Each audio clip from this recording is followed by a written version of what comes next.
Hello, everyone. Daniel here from the Next Issue Podcast. On today's video, we're going to be talking and reviewing episode 4 of season 2 of Andor. Ever been to Gorham? Um, yeah, this is a very interesting episode.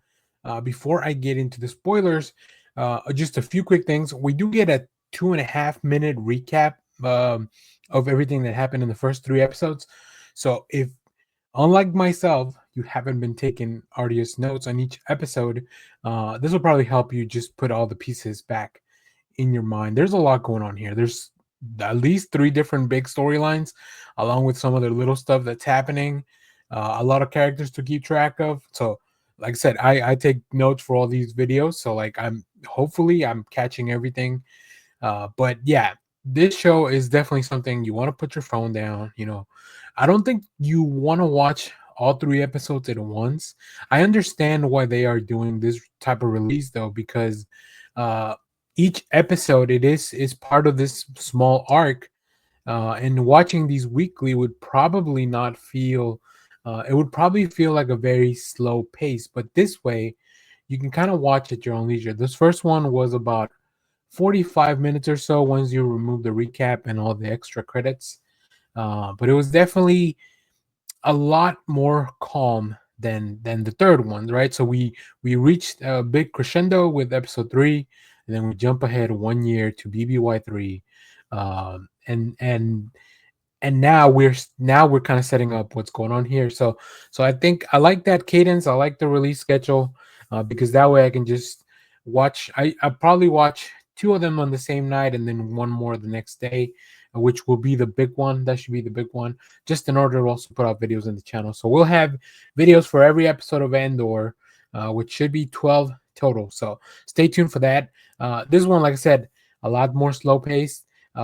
Very interestingly enough, feels a lot like the latest episode of The Last of Us. If you're watching all this stuff live, where they had a big crescendo after episode 2, and then things kind of had to reset, and you had to put pieces on the board again to kind of keep the story going. So imagine if The Last of Us had dropped a couple of them together, and then you kind of keep that momentum going.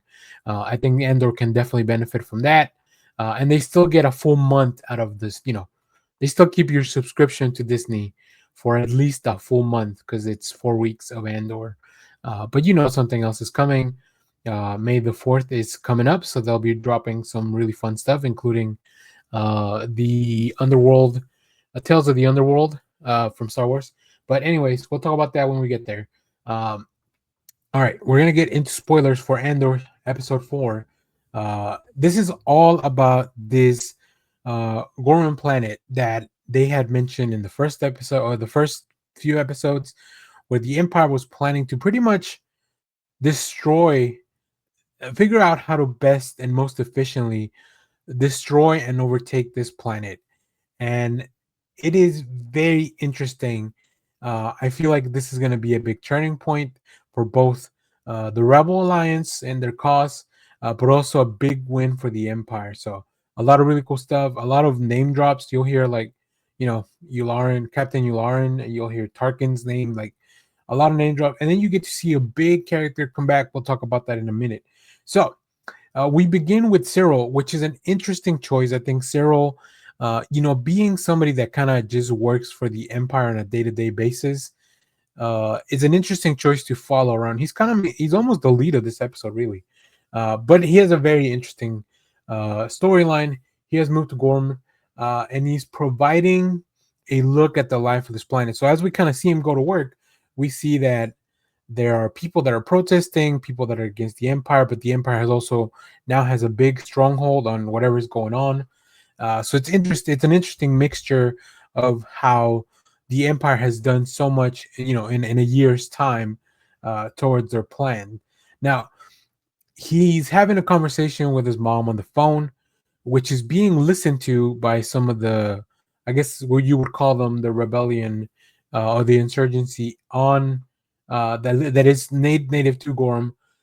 He's having a conversation with his mom, and at first I was just thinking, is he being radicalized, or is this all part of like maybe Deidre's machinations, right? She mentioned in the last episode that what they needed was some rebellion to start there, some insurgency that they could control. Um, so Cyril is invited to a meeting after his phone was tapped, but we do end up finding out that this is all part of Deidre's plan. He calls her back with all the details. So next, we check in on Cassian and Bix, who is struggling a little bit with their downtime. They are kind of living a regular life while they still have all this. Bix still dealing with a lot of trauma from everything that's been going on. That doctor, she still has those nightmares from the Doctor Gorst from season one. Also, she just went through a lot in the past year as well, and as we saw in the first few episodes. And Cassian is struggling with not having a mission and kind of being paranoid about everything. So yeah, they are not having a good time, although they're trying to make their life as normal as possible. So Cyril does end up going to the meeting, so we're back on Gorham. Um, Meanwhile, we see Mon Mothma and Oren, who is a senator from Gorham, talking about politics of this place. So that's kind of how we bring back Mon Mothma on here. We see her. I guess she's trying to pass a bill in the Senate, but it's a bill that would upset the plans of the Emperor. So of course, this is not going to be easy. She talks to a lot of different senators, like I mentioned, including Oren, who is the one of the planet that's being affected, but Oren doesn't want to rock the boat, right? He doesn't want to go even any. He doesn't want to raise any more of the ire of the Empire, pretty much. Um, then we see Lonnie, who is the Luthen spy within the Empire's offices. Uh, he's wondering. He's got some information. We remember. I remember him from season one, because they meet at the same place in this like really dark elevator. But he's wondering, why is Deidre in charge of the Gorham project? Like, if you remember from last few episodes, this was all supposed to be a secret. Nobody's supposed to know. So now that they found out, Luthen is now going to be in play with this. We then cut to the public meeting at Gorham. They talk about the Tarkin massacre, which apparently happened 16 years prior, where Grand Moff Tarkin killed 500 people on the town square. So now there's people that obviously they don't like the Empire, right? Why would you like the Empire if they do something like that? And then Luthen meets with Cassian to assess a new plan and maybe send him to Gorman. So this is how we kind of bring him into the story. So as you can see, everyone that seemed to be on the periphery of this new plan on this planet is now kind of being brought into the story. Now, obviously, Cassian has some trepidation about accepting this mission because he doesn't want to leave Bix alone, and we'll see that there's definitely something off with her. I feel like a lot of these characters are going to suffer a pretty sad fate, and I think Bix is gonna really hurt. Both, like, I think Bix is gonna be what maybe makes Cassian lose that connection from when we met him in Row One. And then we cut to the car where we see Will from the previous episode. He was with Bix in Brasso, and he's working with Saw Gerrera. So Forrest Whitaker is back. It's also really fun to see Two Tubes and some of the other creatures that if you remember from the Rogue One movie, um, they are planning. He's working on some technology for them. It's not very clear what it's supposed to do. I'm sure if Saw Gerrera wants it, it's probably for firepower or fuel, or both. So we'll see how that goes. He's just trying to make sure that he can keep doing his rebel stuff. And lastly, we see that Cassian ends up going on his mission, and Bix is taking some kind of drug, probably to try to deal with her trauma. Obviously, that's not going to end up well. We don't know how long Cassian's going to be gone. We don't know if he's even going to come back.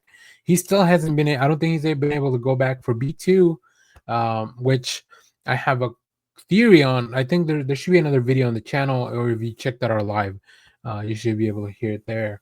But yeah, like I said, big setup episode. So I can't wait to watch the next one. I definitely make sure to stop, record these videos after each episode so I don't get influenced by the next one. So this one overall, pretty solid standalone episode, but it definitely feels like it's part of a larger story, a lot more slower pacing because we kind of had when you take a year of a leap, you have to reset. So either way, Let me know if you have seen this episode, what you thought about it down in the comments. As always, thank you for watching, everyone. Remember to share, like, subscribe, hit the bell so you know when we go live. That is most Saturdays, 10 a.m. Central Standard Time. And stay tuned. We have more comic reviews, trailer reactions, TV recaps, all that fun stuff in the channel. Thanks for watching, everyone. Bye-bye.